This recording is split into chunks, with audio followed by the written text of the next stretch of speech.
Tudo bem com vocês? Aqui é o professor Thiago falando. E eu estou aqui mais uma vez para resolver as dúvidas, que foram enviadas durante a semana nesse vídeo. São duas questões de geometria analítica, Vou ensinar como resolver as duas de maneira mais simples. Só você dar uma olhada aí na descrição do vídeo que tem um link, com um PDF que você vai poder acessar essa lista, para que você tenha aí e possa aprimorar seus conhecimentos. Então, o primeiro exercício, ele está dizendo aí que você tem um triângulo equilátero, Esse triângulo equilátero está sendo tomado no plano cartesiano. Então, as coordenadas dele são 0 e 3, 4 e 0 e A e B. Então, se esses são os pontos que formam um triângulo, então você tem três segmentos, Você tem o segmento AB, e por ser equilátero, AB tem que ser igual a AC e tem que ser igual a BC, certo? Já que a gente consegue formar esses três segmentos, eu sei que a distância entre o ponto A e o ponto B é a mesma que o ponto A e o ponto C e o ponto B e o ponto C. Então, já que eu estou fazendo valer de geometria analítica, eu vou trabalhar com essas duas distâncias, AC e BC. Por quê? Porque eu tenho um ponto C em comum que tem as variáveis do problema, que é quem eu quero encontrar, beleza? E na verdade eu quero determinar uma relação entre elas. Já que eu faço isso, o que eu preciso fazer agora para fazer esse problema ser solucionado? Eu vou dizer que a distância entre AC tem que ser igual à distância entre BC. Só que quem é a distância entre AC? A distância entre AC é a distância entre a diferença desses dois valores associados ao ponto, certo? Aqui é o ponto A e o ponto 0. Então, isso vai ser dentro da raiz quadrada, Como vocês sabem a distância dos pontos. A raiz quadrada da diferença entre os termos ao quadrado, Você soma isso. Na verdade, depois eu vou chegar a mostrar que isso não sai do teorema de Pitágoras. Então, aqui isso vai ser A menos 0 ao quadrado, mais... Aí eu vou pegar esse ponto agora, menos esse, B menos 3 ao quadrado. E a distância de B até C vai ser A menos 4 ao quadrado,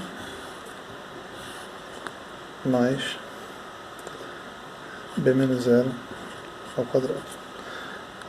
Já que você tem os dois lados dentro da raiz, você pode fazer o quê? Você pode elevar tanto aqui ao quadrado como aqui ao quadrado. Porque aí, se você lembrar da nossa aula de potência, a gente vai poder eliminar esse radical com um quadrado externo aos parênteses, certo? Então, sabendo disso, a gente sabe também aqui que tem dois produtos notáveis, Só que como esse A menos 0, então essa diferença, se você subtrai 0, você soma 0 a qualquer elemento, então o resultado continua sendo o valor não nulo que você tem. Então, se A menos 0 ao quadrado, isso vai ser A ao quadrado, e A ao quadrado é A ao quadrado. Quando você tem B menos 3 ao quadrado, você tem um produto notável. E esse produto notável tem como solução B ao quadrado menos 6B mais 9, Quadrado da diferença é quadrado do primeiro, menos 2 vezes o primeiro pelo segundo, primeiro pelo segundo, menos 6B, mais o quadrado do segundo, 9. E isso vai ser igual a menos 4 ao quadrado, que também é um produto notável, ao quadrado da diferença. Então esse cara vai ser A ao quadrado menos 8A mais 16, mais B menos 0, mesmo caso anterior, B ao quadrado. Já que isso acontece, eu tenho B ao quadrado e B ao quadrado, os dois somando. Então, o que acontece? Se eu tenho B ao quadrado e B ao quadrado, se eu fizer o elemento simétrico de B ao quadrado, eu vou ter que tirar B ao quadrado desse lado e B ao quadrado desse lado. Ou seja, eu vou poder cortar esses dois valores.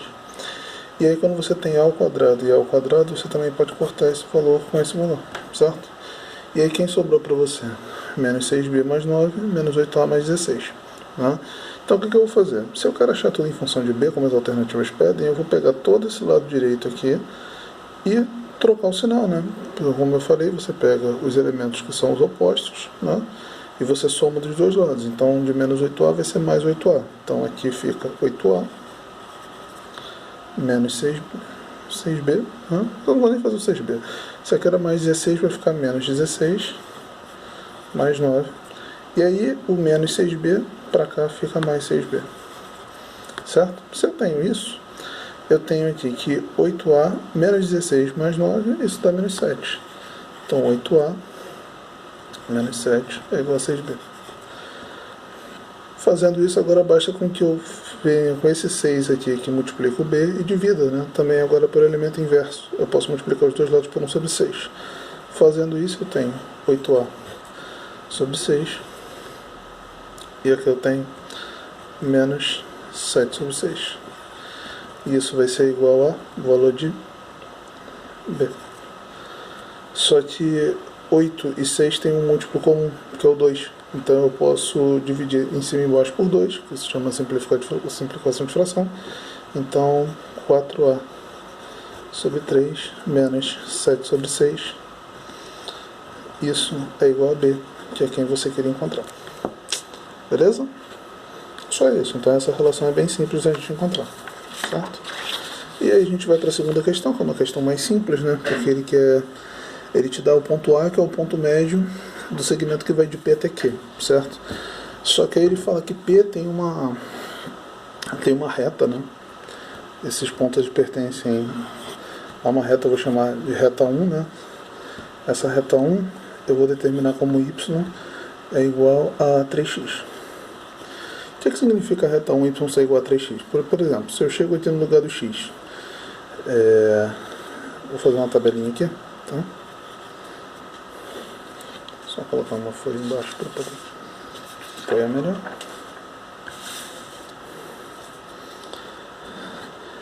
Se eu tenho x e y aqui, e eu colocar, por exemplo, no x igual a 0, 3 vezes 0 vai dar 0, então o valor do meu y vai ser 0. Aí, se eu pegar aqui no meu 0, na verdade no meu x, e colocar 1, 3 vezes 1 vai dar 3. E se eu colocar no lugar do x 2, aqui vai ser 2 e aqui vai ser 6. Certo? Então, por exemplo, aqui eu tenho 3 coordenadas, né? A coordenada 0, 0, a coordenada 1, 3 e a coordenada 2, 6.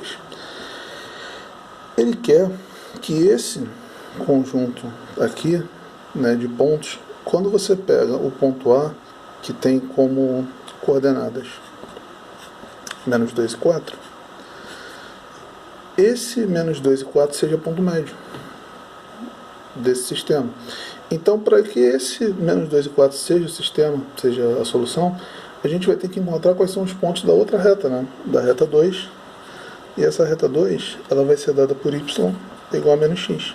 Só que a gente pode se valer de um artifício. Qual é o artifício? Eu posso testar com esses pontos aqui, sabendo o ponto médio, quais serão os valores que vão se encaixar melhor nessa solução. Porque aqui a gente pode ver claramente que é o seguinte: se você pega um ponto positivo de x, o ponto vai ter valor negativo em y. Então, por exemplo, se eu pegar aqui x, xy, se eu botar aqui x é igual a 2, y vai ser igual a menos 2. Se eu botar aqui x é 7, y vai ser menos 7. Então, toda vez que você coloca um ponto em x, ele vai pegar o valor do oposto e vai dar como valor de y. Mas como a gente vai provar, então, que um desses três vai ser a solução? Simples, a gente vai tomar a noção de ponto médio. Para saber o ponto médio, a gente tem que tomar a coordenada de x do ponto médio e a coordenada de y do ponto médio. E ela se dá através de x1 mais x2, né? É a média da distância dos pontos sobre 2. Então, você somou 2 pontos e divide por 2. Só que aqui você já tem o valor do x médio. Quem é o valor do x médio? O valor do x médio é menos 2. Então eu vou tomar aqui, por exemplo, menos 2 é meu x médio. Aí o que eu vou fazer para poder achar quem é o x2, né? Que é o x pertencente à reta 2? Eu testo para esse valor aqui, por exemplo, 0. Se eu colocar 0 mais x2 sobre 2, qual vai ser a minha solução? 2 vezes menos 2, isso vai ser menos 4. Então, menos 4 vai ter que ser meu x2, certo? Aí você pode ver que se você pegar a coordenada da reta 1, 0, 0, que é pertencente ao ponto P, a única alternativa que tenha essa coordenada 0, 0 vai ser a letra C, certo? Porém, o outro ponto, que é o ponto Q, ele é menos 5 e 5. Então, não condiz com essa solução. Então, a gente já vai tentar pegar agora o outro ponto, que é 1 e 3. Se eu pegar o ponto 1 e 3, o que vai acontecer? Eu vou pegar o meu x médio, que eu já sei, que é menos 2. Isso vai ter que ser igual a 1 mais x2 sobre 2. Se eu tomar o 2 aqui, dividindo, eu passo para cá multiplicando, menos 2 vezes 2 é menos 4. Isso vai ser igual a 1 mais x2. O 1 que está somando, do outro lado subtraindo. Então, menos 4 menos 1 igual a x2. Então, quem vai ser meu x2? Meu x2 vai ser menos 5. Certo? Para que você garanta que essa solução é verdadeira, o que você faz agora? Toma o y médio e como essa função, se você coloca o cara, né? Se você coloca um valor aqui, ele dá o oposto dele, no y médio, então, na verdade, esse cara, se botou x igual a menos 5, o y dele tem que estar 5. Então, a gente vai conferir se o y2 vai dar 5. Como que você faz isso? Pega o 3, né? 3 vai ser igual a y1 mais y2 sobre 2. Então, quem é o y1? O y1 é quem a questão te deu, que é o 3. Então, esse cara vai ser 3. Mais y2. Tudo isso sobre 6. Sobre 2, desculpa. E aí a gente vai tomar agora. Na verdade, você vai tomar aqui o y do ponto médio, que é o 4. Então, você vai ter 4, que é igual a 3, mais y2 sobre 2. Agora o 2 multiplica o 4, isso vai dar 8, que é igual a 3 mais y2. E aí o 3 que está somando vem para cá e subtrai. Então 8 menos 3 é igual a y2. Então seu y2 é igual a 5. Então isso garante que quem são as minhas coordenadas, para fazer que o A seja ponto médio, é quando o P ele tem coordenadas 1 e 3. E quando o Q tem coordenada menos 5 e 5. Beleza, galera? Então, é só isso. Um abraço. Peguem a lista aí, tentem resolver depois o exercício sozinhos. Se tiver alguma outra forma de solução, publica aí embaixo no comentário que eu vou dar uma analisada e aí depois eu dou uma resposta para vocês. Um abraço. Tchau, tchau.